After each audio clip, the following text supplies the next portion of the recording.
Without further ado, please introduce our next guest, some folks that I've known for a while. Give it up for Shane and Bruce. Woo! Yeah. Well, thank you, gentlemen. I'm not using your last names because we've known each other too long. And I'm also giving you the short couch. Since you're both tall, I'll give you the short. How are we doing today? Good to be here. Man, I figure we talk about, first of all, what are we talking about today? Creating as much as we can with nothing. Which is exactly what we're doing right now. Exactly. No plan. There is zero preparation for this tour. So here's my favorite part about being on stage with these two gentlemen. So, this is my fifth Comiconafrica, because we've done 5 of them. The first year, I was out in the food court, and then the second year, I was in here, and that's when I met you guys. They were hanging out backstage, and they just came up to talk to me, and they were like, hey, how do we get into doing this? How do we get involved? And here we are, year 5, and you're sitting on stage doing a panel. So tell us, how do you go from having an awkward conversation backstage with this American obnoxious guy wearing a loud suit to being on stage today? How do we get here? Well, to be honest, it sort of started well before that conversation, so we could have put things in place very early. Both kind of organically came together, Shane and I. We met online. Yeah, we met online. A dating as one does. As all good relationships do. As one does. We both had our YouTube channels, and we kind of said to each other, well, we want to get into this industry. Is there a way we can sort of build each other up? And made sort of this, not blood pact, but the sort of pact that if one of us had a shot at something, we'd pull the other one along. And I thought, yeah, cool, whatever. We had a conversation about it, and we eventually had our first, had a contact with a gentleman who's on Star Wars, and we had an interview with him and brought Shane in, and we chatted, because Shane's got a history in martial arts. Yep. So we kind of tackled it from a perspective of me as a fan, Shane as a martial arts expert. And from there, Shane gave me a call 3 months later to say, hey, do you want to come audition for a stunt role in a movie? And I just said yes. And that was it. That was it. That's how we started. So that was the beginning. That was the beginning. All right, so the main credits scroll, we see the epic yellow scroll, it's the thing has started. What things have you done that have gotten you here? Jeez. Basically, from my side, I try to do anything and everything I can. Obviously, it comes with the networking, the chatting to people, and just putting yourself out in front of the world, no matter how shy you are, you still got to do it, and just trying your best. But from there, we've created a stunt team. We are making our feature films. We've done a short film, which we're playing on Sunday. We've done so much. It's just step by step, just trying to do whatever we can. Yeah. So were there any missteps along the way, things that you may not necessarily be as proud of now as you were then? Yeah, I think early on, when we decided, we kind of took the advice that you gave when we were sitting in the crowd, and we still sit in this crowd and look at everyone on stage, and the advice is always just pick up a camera and start. And we kind of jumped into that, and I think when we did our first project together, we kind of didn't take enough ownership of the project ourselves. We kind of let other people guide us a little bit too much. So looking back at it now, we said, we're not so happy with how something came out or something else came out. And looking back on it now, I'd rather say that, okay, as directors, we made a creative decision and we weren't happy with it, rather than we were misled by somebody else. So I think just taking charge of our journey from early on would have been something that we could have done a little bit better. We look back on some of the things we shot on that film, we're like, we felt like we maybe gave too much away, we listened a bit too much to other people, and maybe we should have made those mistakes ourselves first. But aside from that, it's one of those cases of just listening to that advice and just picking up a camera and starting. And if you're a YouTuber, your first 10, 15 videos, 100 videos might not be good, but eventually you're going to start finding a rhythm. And I think we're finally getting to that stage where we're starting to create something that we've made enough mistakes that we can hopefully start to find a good way forward. So what's something that you've done that you're extremely proud of? We're busy making a movie at the moment. Okay, it's called Assassins Anonymous. It was a spur of the moment idea. We started building on this entire script itself from one of the stunt things that we are teaching. And we've actually built up such a decent group of people that want to work with us. All of this is zero funded, so we got no budgets whatsoever. We're just trying to make whatever we can out of whatever we can. And the whole thing is we are making stuff from nothing. And it's we're making cranes for the cameras. We needed a high shot, so Bruce called it a fishing line. Yeah, it's actually a fishing rod.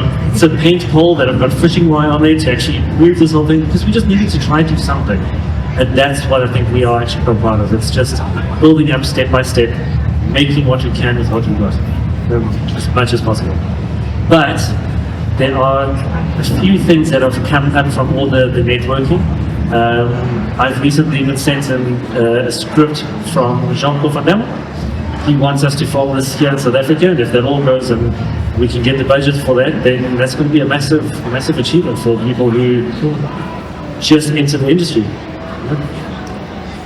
So as newbies in this industry, what's some advice that you give to folks out there that want to do the same thing?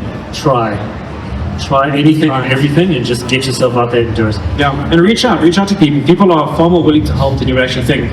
I think one of the things I'm most proud of is the fact that I look into the audience and I see people, Caleb over there taking photos, Lenise over there. These are people that are part of our crew that have been in our films. We did a short film that did incredibly well. We got into Joburg Film Festival. We got into a couple of festivals overseas. And just by asking, I mean, Shane reached out and managed to get Eric Roberts to narrate the film for us. So as a first-time filmmaker, that's a huge thing for you to have an Academy Award nominated actor on your film. And if you don't ask, you never get that opportunity. The worst that somebody can say is no. You can go up to DJ Elliot and say, can we interview you? The worst you can say is, nah, no thanks.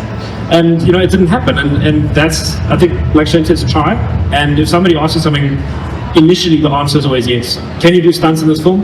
Yeah. And figure it out. If it fails, you fail, but at least you're sort of learning and growing in that experience. I think that's the most important thing you can do as someone who's starting in the industry. Try your best. So since these are all self-financed, how do you find the money or the stuff in order to get it done? All right, so that's where it's tricky. There is no money. All the things that we've done, it's borrowing people's skills and their interest in actually wanting to invest their time into whatever we're doing. So at this stage, we haven't actually got any money whatsoever. So, but we're still doing whatever we can. So the movie that we're going to be playing on Sunday, called The Suspended Man, Bruce wrote the script for it, which was a poem. He chatted to me, he said, let's see if we can get this going somewhere. So I'm like, great, let's make a short film. Let's just do it. And we wrote to the people that were keen, and we just made it happen. And I think the only thing that we spent there was petrol money and food for lunch, which was at McDonald's. So again, zero budgets, trying whatever we can, learning all the skills as you go along, just to pull it off as best as possible. And asking and trying. I mean, if you reach out to people are far more willing to help than you may necessarily think. We reached out to first to the bar in Stanton, we needed a location. They were happy to have us there as long as we featured them in the credits. So there's always a way to sort of leverage the project that you're working on with the people you're working with. And as long as at the end of the day, everybody comes out of it with some level of value and they feel that they were represented in the film or they had a good experience, that's where we've thankfully had buy-in from people who want to come back and work on other projects with us. And the goal is just to keep moving forward. So we have that phase now where we've done the zero budget work, and we're now start using something like the Suspended Man short film as a pilot to say, this is a proof of concept. We can turn this into a feature. We can start getting funding. So that's always the goal. But again, trying and asking. That's really it sounds really, really simple, but it's just keep knocking on those doors. And 100 doors will close, but you just need one to open.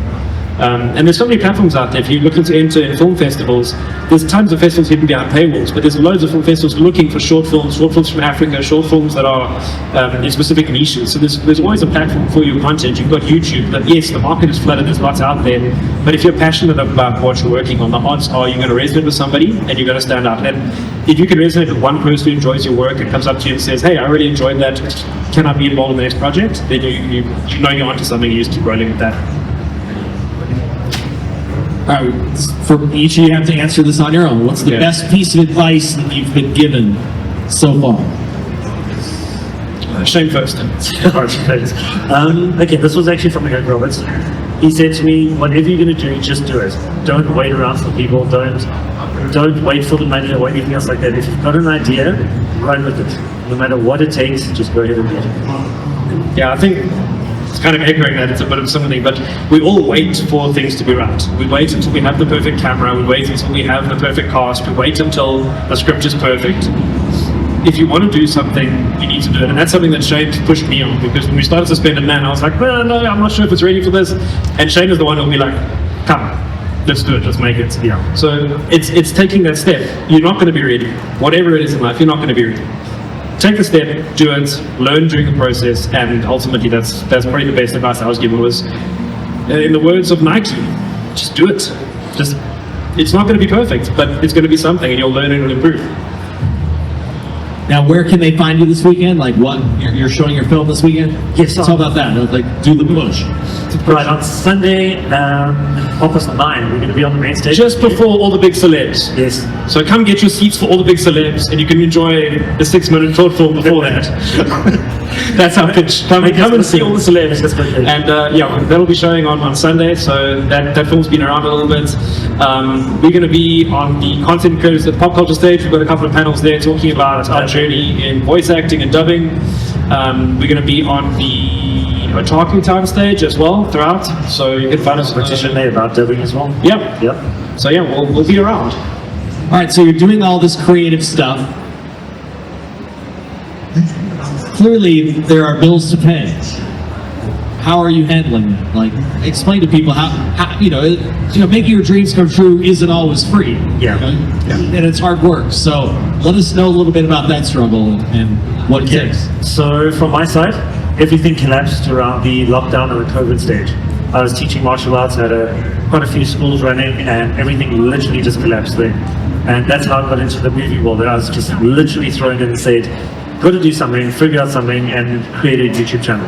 In the hopes that it's going to be monetized. It is, but it's still a very, very small income drawer.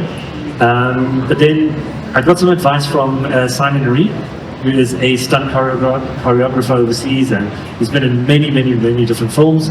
He said to me, start teaching stunts because of all the background that I've got. He's going to guide me, going to give me all the tips and tricks and everything, so that's what I've got. I've got a stunt school where you can come and learn all the shooting, the kicks, the punches, the falling off different platforms, and that's kind of where the income comes to support what we're doing, to actually create more. So it's not just for my own selfish needs, it's to grow people, development, kind of structure, and actually get people out there as well. So it's a win-win. I think the great thing about a journey like this is you're always upskilling yourself as you're going. I mean, if you look at our first short film that we did compared to our next one, we feel like we're growing all the time. So you could leverage some of those skills into something that pays. So I went and signed up at an agency. Every now and then I get a bit of advert work, so I'll go do commercials, send in auditions, do that. And you learn from those sets as well. You take what you learn on that set and you bring it to the next project you're doing. We had a period of time when we had a 1-year contract to do voice acting. So at the same time we were creating content. Nice break. Great break for a year doing television for a company in Midrand. We did I think over 600 episodes of different shows. So trying to leverage some of the skills you learn along the way. I'm very into my photography and that kind of stuff, so using that as videography, as a content creator, you try and also leverage that. And then you try and bring all those skills where you're earning a little bit of money on the side and try and bring that back into the projects that you're working on. So you're kind of double dipping a bit of your work where you can. But yeah, it's tough. It is tough, and you need to, I think, decide if you're getting involved in any creative pursuit. What is the trade-off here? Is it something I'm going to keep following? Is it something I'm going to keep doing? I'm a full-time student as well, so we all try to balance a lot of things. You do need to take care of yourself because it's very easy to get sidetracked on a dream and just sort of go with your blinders on and run down that path. But if you can find ways along, there are ways and means to find a little bit of work here, a little bit of work here that feeds back into your journey that you're on creatively. And then, like my mother always taught me, have a degree and have something to fall back on. And that's what I do in between projects and in between auditions and in between work. Now, what are some films or TV shows or content that has inspired you to create? That's how long we got. So I like the action. I love all the action movies. My favorite movie is Braveheart, and just watching how Mel Gibson does what he does, that to me is very inspiring. He's a very intense director, and going from the stunts or the acting side, which I'm not good at, so I don't do that part, I think I've gravitated towards the directing side, and that's what I'm learning. I'm trying my best to control these hooligans and get them to do what I need to do, but it's pulling off, it's working out. But I would say the action movies, the old school action movies, from all the Jean-Claude Van Damme movies, the Stallone, and all those kind of typical actions, that's what I gravitate to. Yeah, I love films where you have sort of story moments within a film that tell their own story. So a lot of like Quentin Tarantino stuff, if you look at that scene, that opening scene of Inglourious Basterds, I know it's a really rough movie, but that opening scene you could sort of take as a standalone story. And I'm really drawn and fascinated by stories like that where you kind of have this overarching narrative, but these little stories told along the way. And I think that's why I love short stories and short poems and that kind of thing. Telling a story in a very confined space of time really gets me excited and inspired. So seeing films where you have that interrogation scene between Christoph Waltz and the farmer in there, where there's a full story told, that sort of there's so many layers of subtext that are sort of packed in there, and a lot for the audience to sort of chew on. Scenes like No Country for Old Men, that coin toss scene. Things like that tell a story and have a lot of real depth to them is really what I love. And then I think that probably started as a concept, and then probably bled that out into a full film. And those little moments that tell you a lot about a character, maybe one or two scenes, that's something that really gets me excited. And I see films like that and I get goosebumps. That's what I strive to hope to write one day, something that has that level of depth and complexity. And you just got to keep working the craft, and hopefully one day we'll get there. Yeah, we'll get there. All right, so when we first met, you made me play a game with you, where you asked me Afrikaans words and if I knew what they meant. I do not have an American words game to play with you, but I do have a quickfire challenge for you. I'm going to ask you a couple questions. Okay. You're going to have to answer very quickly your favorite. So Okay. we'll start with you. Okay. And then we'll go back and forth. So, first question: Star Wars or Star Trek? Star Wars. Star Wars, All right. obviously. Harry Potter house. Ravenclaw. Gryffindor. One on mine. Eh? One on mine. You're a Hufflepuff. I don't have one. I'm 47 years old. So it was not my generation. So you're a Slytherin. No. There you go. Sure. What does "meet me at the trap, it's going down" mean? It means I'm getting too old. It's an American saying. Meet me at the trap, it's going down. I'm going to say that there might be a little bit of an altercation between us. It's not. It's the spot where the drug deal takes place. Close enough. Are you Riz? Is I Riz? Has I Riz? I've been single for 10 years, if that answers your question. No, it doesn't. It doesn't. All right, here we go. Favorite romantic comedy? Great Gatsby. It's a tragic comedy. Bruce's Okay, no. Favorite romantic comedy, About Time. About Time. About Good Time. one. Good one. I would say Notting Hill. Notting Hill. That's a Very good one. It's a good movie. That's a good one. All right, this is a very diverse question. At Christmas time, colored lights or white lights? Both on the same tree. Okay, now this is one thing you need to understand about us. We have a little bit of a competition going. Who can decorate our house the best? Really? Yes. We love Christmas, so anything and everything with Christmas, I think it is what it is. But I'm going to ask this question. Yeah. It's like, so it's hot for Christmas here, right? Yes. That's so weird. We've got the It is. snow. We got the snow freeze you put on the windows to make it. Got it. Yeah. Okay, cool. Yeah. So favorite Christmas movie? Don't say Die Hard. Home Alone. Home Alone. That's very mine. That tracks. Yeah. Christmas movie. So many. I love Elf. Elf's an Elf fan, yeah. And I love the story behind it. The fact that they were just shooting on the streets of New York randomly with Will Ferrell running out in an elf costume. Just Favorite horror movie? Yeah, I don't like horror, so I don't really watch it. Really? Yeah. You gotta educate yourself. I get bored. They don't scare me, that's the thing. They're not scary. Oh, I got one. Yeah. I got a scary one for you. I was sitting one. Okay, look, The Exorcist and all that kind of stuff, they say that it's scary. It wasn't No, scary. I'm trying to remember the. I like The Sixth Sense. It's more of a thriller though. That's not a horror. I'm not a horror fan. Yeah, that doesn't do it for me. Sorry, I'm being distracted by red light, green light over here. That's a good plan. And the final, most important question, because we're at the KFC stage. When you go to KFC, what do you order? I get a wrap, twisted wrap with no tomato, and Oreo crusher. Alright, Bruce knows me way too well. Every time I find him, he's always going to drive through a KFC, and it's a rounded chips and a Coke. There you go. We're simple men. Little things. Any last minute advice you have for anybody? Just Besides the Nike logo, just do it. besides the Nike logo, I think just take this opportunity. You're around people that want to be here. You're around people that are wanting to do the same stuff as you. Talk to the person next to you. You'll find they have skills that you can complement. Just talk to people, have fun, network. This is the place where we can do the stuff we love to do. And honestly, if you want to be on the stage in a couple of years' time or next year even, there's no reason why you can't be. It's a case of talking to people, asking the right questions, and literally Nikeing it. I would say if you can find a group of people that have the same mindset as you, build up a team, work with them, and let all of you guys work together and build up something special that you can be proud of down the line.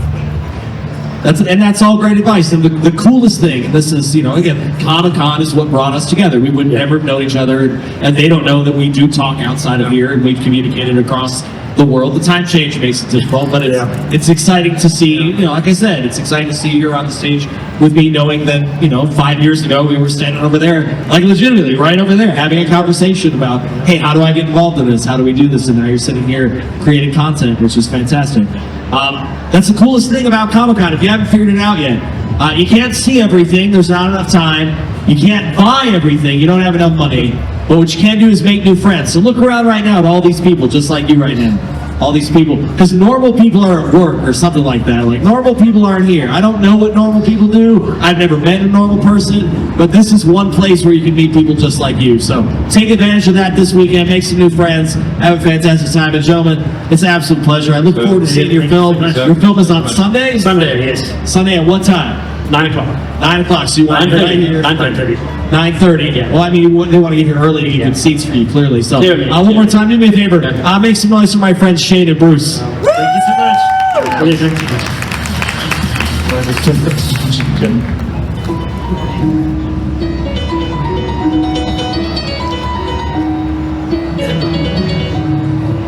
Making my way downtown, walking fast, faces passing homebound.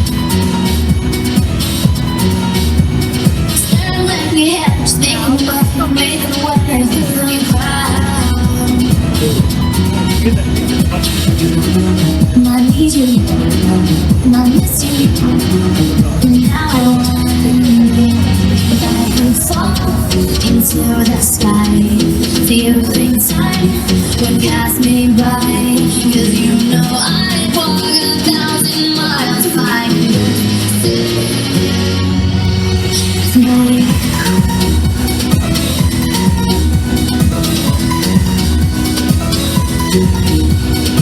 Always times like these when I think of you and I want. That's right, friends. Make sure to stick around. We got Lou Ferrigno up next. Hey, that's me. Cause everything's so wrong, I got the wrong living in your precious memory. Cause I need you, and I miss you, and now if I could fall into the sky, do you think time would pass me by? Cause you know I'd walk 1,000 miles if I could see you tonight.